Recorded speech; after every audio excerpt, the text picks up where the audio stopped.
Raid ಅಂತ್ಯವಾಗಿದೆ. Ballari ನಗರ ಶಾಸಕ ನಾರಾ ಭರತ್ ರೆಡ್ಡಿ ಸೇರಿದಂತೆ ಕಾಂಗ್ರೆಸ್ ನಾಯಕರುಗಳ ಮೇಲೆ ಆದಂತಹ ಇಡಿ ರೇಡ್ ಅಂತ್ಯವಾಗಿದೆ.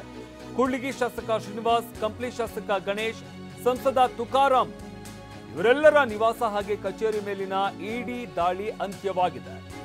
ದಾಳಿ ಅಂತ್ಯ ಮಾಡಿ ಹೊರಟಂತ ಇಡಿ ಅಧಿಕಾರಿಗಳು ಅಪಾರ ಪ್ರಮಾಣದ ದಾಖಲೆಗಳೊಂದಿಗೆ ಇಡಿ ಅಧಿಕಾರಿಗಳು ತೆರಳಿದ್ದಾರೆ. 14 ತಾಸು ತನಿಖೆ ಮಾಡಿ ಹೊರಟಂತ ಅಧಿಕಾರಿಗಳು 14 ಗಂಟೆಗಳ ಕಾಲ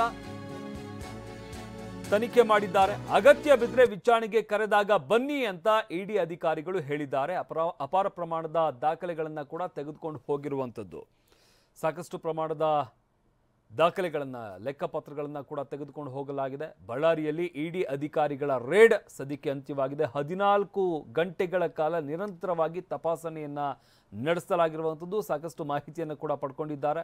ಬಳ್ಳಾರಿ ನಗರ ಶಾಸಕ ನಾರಾ ಭರತ್ ರೆಡ್ಡಿ, ಕೂಡ್ಲಿಗಿ ಶಾಸಕ ಶ್ರೀನಿವಾಸ್, ಕಂಪ್ಲಿ ಶಾಸಕ ಗಣೇಶ್ ಹಾಗೆ ಸಂಸದ ತುಕಾರಾಂ ಇವರೆಲ್ಲರ ನಿವಾಸ ಹಾಗೆ ಕಚೇರಿಗಳ ಮೇಲೆ ಆದಂತಹ ದಾಳಿ ಅಂತ್ಯವಾಗಿದೆ. ಇನ್ನು ಶಾಸಕರ ನಿವಾಸದಿಂದ ಮಹತ್ವದ ದಾಖಲೆಗಳನ್ನು ಇಡಿ ಅಧಿಕಾರಿಗಳು ವಶಕ್ಕೆ ಪಡ್ಕೊಂಡಿದ್ದಾರೆ. 14 ಗಂಟೆಗಳ ಕಾಲ ಶಾಸಕ ಭರತ್ ರೆಡ್ಡಿ ನಿವಾಸದಲ್ಲಿ ವಿಚಾರಣೆ ನಡೆಸಲಾಯಿತು. ಬ್ಯಾಂಕ್ ವಹಿವಾಟು, ಖಾತೆಗಳು, ಆಸ್ತಿ ಪತ್ರಗಳು ಇವೆಲ್ಲವನ್ನು ಕೂಡ ಇಡಿ ಅಧಿಕಾರಿಗಳು ವಶಕ್ಕೆ ಪಡ್ಕೊಂಡಿದ್ದಾರೆ. 2 ಬ್ಯಾಗ್ಗಳಲ್ಲಿ ದಾಖಲೆಯನ್ನ ಕೊಂಡೊಯ್ದಿದ್ದಾರೆ ಇಡಿ ಅಧಿಕಾರಿಗಳು. ಭರತ್ ರೆಡ್ಡಿ ಉತ್ತರವನ್ನ ದಾಖಲಿಸಿ ಸಹಿ ಪಡೆದ ಅಧಿಕಾರಿಗಳು. ತುಕಾರಾಂ ನಿವಾಸದಲ್ಲೂ ಕೆಲ ದಾಖಲೆಗಳನ್ನ ಇಡಿ ಅಧಿಕಾರಿಗಳು ವಶಕ್ಕೆ ಪಡೆದಿದ್ದಾರೆ. ದಾಳಿ ನಂತರ ದಾಖಲೆಗಳನ್ನ ಇಡಿ ಅಧಿಕಾರಿಗಳು ತೆಗೆದುಕೊಂಡು ಹೋಗಿದ್ದಾರೆ.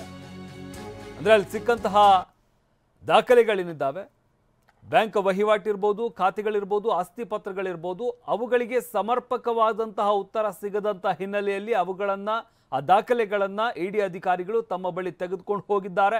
ಈ ಸಂದರ್ಭದಲ್ಲಿ ಅವರಿಗೆ ಸೂಚನೆಯನ್ನು ಕೂಡ ಕೊಟ್ಟಿದ್ದಾರೆ. ಅಂದ್ರೆ ನಾವು ವಿಚಾರಣೆಗೆ ಕರೆದಂತ ಸಂದರ್ಭದಲ್ಲಿ ಬರಬೇಕು ಅಂತ ಕೂಡ ಹೇಳಿ ಅಲ್ಲಿಂದ ಹೊರಟಿರುವಂಥದ್ದು. ಸತತ 14 ಗಂಟೆಗಳ ಕಾಲ ತನಿಖೆಯನ್ನ ನಡೆಸಲಾಗಿದೆ. ನಮ್ಮ ಅಣ್ಣಗ ಹೋಗ ಮಟ್ಟ ಗಂಡ ಹೆಂಡತಿ ನಾವ್ ಹಿಂಗೆ ಜನರ ಜೊತೆ ಇರೋದೇ. ಯಾರು ಯಾರು ಇಲ್ಲ ನನಗೆ ಸಂಬಂಧಪಟ್ಟ ನಾನು ಮಾಡಿಸಿ. ನಾನು ಆಸ್ತಿನೂ ಮಾಡಿಲ್ಲ, ಮಕ್ಕಳನ್ನ ಆಸ್ತಿ ಮಾಡ್ಕೊಂಡಿನಿ. ನಾನು ಏನ್ ಬಡದ ಏನಿಲ್ಲ, ಪಂಚನಾಮ ಐತ್ ನೋಡಿ, ಕೊಡ್ತೀನಿ ತಗೊಂಡೋಗಿ. ಏನ್ ಸ್ಟೇಟ್ಮೆಂಟ್ ಕೊಟ್ಟಿದ್ದೀನಿ ಏನು ಅದೇ ಸತ್ಯ. ಈಗ ನೋಡಿ, ಅವ್ರ ಜೊತೆ ಅವ್ರು ಮಾಡ್ತಾರ್ರಿ, ಅದಕ್ಕೆ ಇದಕ್ಕೂ ಸಂಬಂಧನೇ ಇಲ್ಲ ನನಗೆ. ಇದಕ್ಕೆ ಸಂಬಂಧನೇ ನನಗೆ ಗೊತ್ತೂ ಇಲ್ಲ ಕೂಡ. ಅದ್ರದ್ದೆಲ್ಲ ಸೇಮ್ ಸ್ಟೇಟ್ಮೆಂಟೇ ನಾನು ಅದನ್ನ ಮಾಡ್ತೀನಿ. ನನಗೂ ಅದಕ್ಕೆ ಸಂಬಂಧ ಇಲ್ಲ. ಅರ್ಥ ಆಯ್ತಾ? ಇಲ್ಲ, ನನಗೂ ಗೊತ್ತೂ ಇಲ್ಲ ಅದ್ರದ್ದು.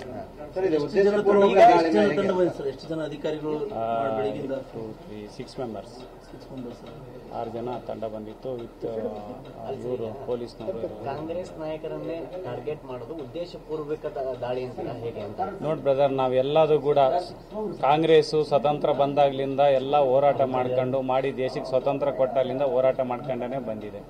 ಕಾಂಗ್ರೆಸ್ಸಿನ ಸಿದ್ಧಾಂತನೇ ಹೋರಾಟ. ನಾವು ಹೋರಾಟ ಮಾಡ್ಕೊಂಡು ಅದು ಸತ್ಯ ಏನಿದೆ ಅದನ್ನ ಜನಕ್ಕೆ ತಿಳಿಸಂತ ಕೆಲಸ ಮುಂದಿನ ದಿನದಲ್ಲಿ ಮಾಡ್ತೀವಿ. ಅದು ನಮ್ಮ ಜಯಮಾನ. ಕಾಂಗ್ರೆಸ್ ಇಡಿ ಅವರ ಯಾವ ಭಯನೂ ಇಲ್ಲ ನೋಡಪ್ಪ, ನಾನು ಹುಟ್ಟಿದಾಗ್ಲಿಂದ ಇಲ್ಲೇ ಮಟ್ಟ ಯಾರಿಗೂ ಭಯ ಇಲ್ಲ ನನಗೆ.